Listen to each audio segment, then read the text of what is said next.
Whoa, this is a big piece of dough. Okay, so our dough has risen and it's like a nice big giant dome of dough here. I can't wait to just get into it. But the first thing I'm gonna do is, before we get too creative with our projects today, is I'm gonna take and I'm gonna split this dough in half. And half of this dough is gonna go to be making our calzones. And so I'm just gonna take and I'm gonna set that off to the side for right now. And then half of our dough is gonna be for our pretzel bites. And so for this, I'm gonna take, and what we're gonna do is we're gonna work this dough into a nice long 2-inch diameter rope. And that's just kind of like, we're gonna make like 2-inch little pretzel bites. If you want some bigger pretzel bites, you could make it bigger too. And so I'm just gently kind of just squeezing it as I kind of work it into a nice big rope. And you're gonna just kind of roll it out so that it's nice and round here on the edges, okay? So this rope here, while we're kind of doing this, and while our dough is rising, what I did do is, to get ready, is I've got a boiling water here on the stove ready to go. So what that tells me is that I need a helper in the kitchen. So if you cannot use the stove by yourself without permission, this is where you ask your grown-up helper to get the water going on the stove ready to go. And then to that water, we actually added our baking soda so that it makes a baking soda swimming pool, and that's gonna help give these pretzels their little bit of extra pretzel crunchy crunch on the outside when they're baking. So the baking soda reacts with the dough and creates this kind of like great outside and leaves the inside all soft and chewy, which is what we want. All right, I've got my 2-inch rope here ready to go. And what I'm gonna do now is, I've got a bench cutter, which is just a like metal plate here that you can kind of just go through. It's not sharp, not like a knife, but you could use a pizza cutter.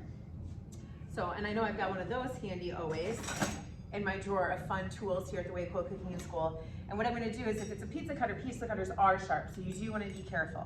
What you're gonna do is, you're gonna take, and I'm just gonna cut it into 2-inch pieces. So I've just got little chunks here of our pretzel dough ready to go, okay?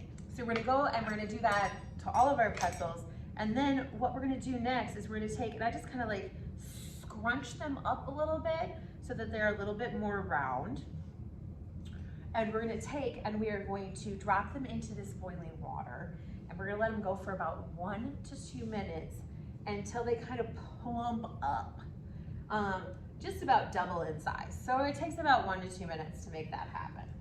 So we're gonna plump them up in our boiling water, and it's gonna partially cook them, and that's kind of nice, because what that means is that we do not have to cook them as much in the oven, all right?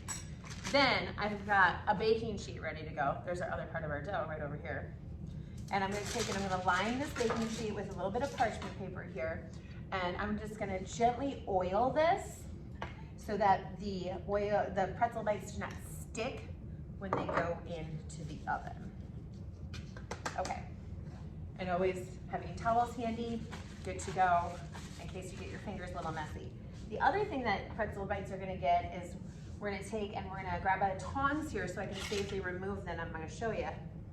We're gonna take, and I'm gonna pull them out now that they're nice and plump.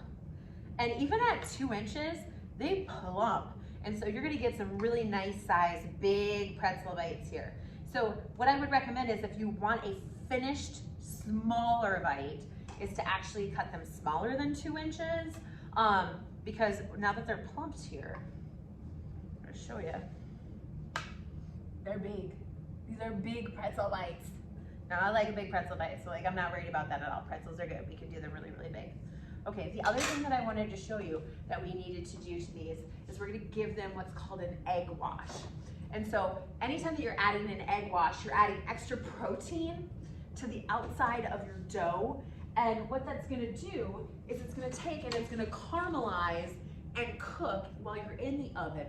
And it's gonna give it that nice brown outside to it that we want to. So the baking soda and the bubbling water, very first step to give it that pretzel crunch. And that's gonna give it the texture, but now we want the pretzel color. And to do that, we need an egg wash. And so that just requires an egg, it requires a fork, and it requires something to crack it in. We don't just wanna crack it right on top of those pretzel bites. And so what I'm gonna do is, I'm just gonna go over here and grab a liquid measuring cup. And this is perfect We're gonna go ahead and crack it in there. This is also nice to make sure I get no shells in there. We're gonna take and we're gonna scramble it up. Now, our goal is to just cover these little pretzel bites in the egg wash. And so there's a tool for this called a pastry brush. A pastry brush is usually, nowadays, is usually a silicone brush, and I've got one here stuck with all of my fun tools. It's just a silicone floppy brush that's specifically to use in the kitchen. You don't want to use a paintbrush if you're going to do this. No, we're not going to do that. So we're going to take, and if you have one of these, or your mom or dad, or your grown-up helper in the kitchen has a pastry brush, this is really, really fun, because what you do is you take your egg wash then, and we just take and we paint it right on top of these pretzel bites. And we paint it all over our Buccaneer bites. All right. And so we got the Buccaneer bites here. And now I've got some Buccaneer bite salt topping, which is just a really coarse sea salt.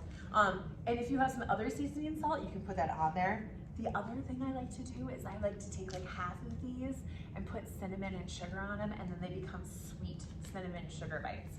So I'm just gonna take and I'm gonna grab a little bit of sprinkles here, and we're gonna take and I'm gonna sprinkle that on top of these. And I'm just gonna kind of flop these around the way that I want them to look when they get out of the oven. Get that into the garbage can I've got underneath here. And if you get any egg on your finger, it is always very important that you wanna wash your hands. Anytime that you touch raw egg, you wanna make sure that you wash your hands.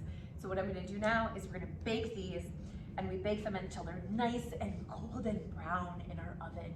And then we're gonna take them out, and if you want to, in our kit, there's even a bonus recipe to whip up some delicious homemade nacho cheese sauce for the game day, or you can dip them into like really anything that you want. I'm a big fan of ranch. I like pretzels. I like anything dipped in ranch. So I like the pretzels in there. You can dip them into some fancy mustard. Honey mustard is really, really good too. So lots of different things that you can use to do this. So that is our pretzel bites. Bake them until they're golden brown. Super, super delicious. And I can't wait to play with the other part of the stove, because now I'm gonna make some pizza-shaped calzones.